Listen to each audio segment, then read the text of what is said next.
సంగారెడ్డి పట్టణంలోని మెథోడిస్ట్ చర్చిలో పురుషుల ప్రత్యేక ఆదివారపు ఆరాధనలు జరిగాయి. ఈ కార్యక్రమంలో TPCC working president MLA Jaggareddy పాల్గొని ప్రత్యేక ప్రార్థనలు చేశారు.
వేరే దేశపు రాజు నన్ను కొన్నాడు, ఉండాలి అని ఖచ్చితంగా కొనుక్కున్న వాళ్ళకే నమ్మకంగా పనిచేస్తాయట.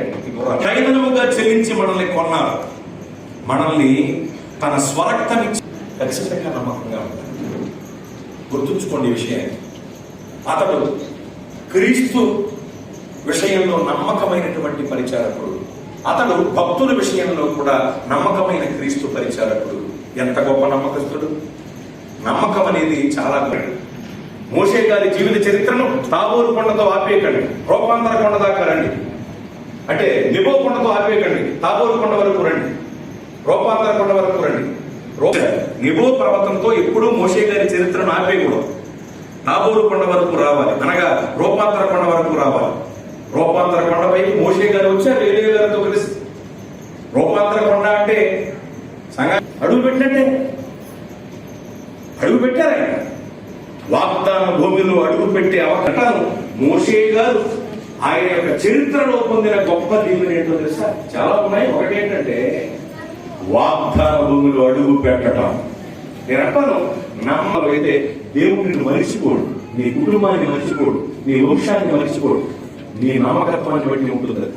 మనం నమ్మకమైన వాళ్ళంగా ఉండాలి. క్రీస్తు ఎప్పుడు కూడా కుటుంబంలో నమ్మకంగా ఉండాలి. మందిరంలో ఒకలాగా, బయట ఒకలాగా బ్రతికేవాళ్ళు లేరా? స్నేహాలు కావాలి, పరిశుద్ధాత్మతో కూడిన భాషలు కావాలి, బయటకు వెళ్తే దుర్భాషలు కావాలి అంటూ అటు ఇటు ఇటు అటుగా 2 గంటల మధ్యన పండుకుని ఉన్న బలమైన గార్భవాళ్ళ 2 పడవలు అడిగేసి ప్రయాణించే వ్యక్తుల దుర్వెచ్చని భక్తుల బ్రతుకుతున్న వారు కొందరుంటారు. వాళ్ళు దేవుని కుమారుని మరలా సిలువ వేయించు ఆటముగా అవమానపరిచే బ్యాచ్. యేసు ప్రభు వారి పేరుకి రిపేరు తెచ్చే బ్యాచ్.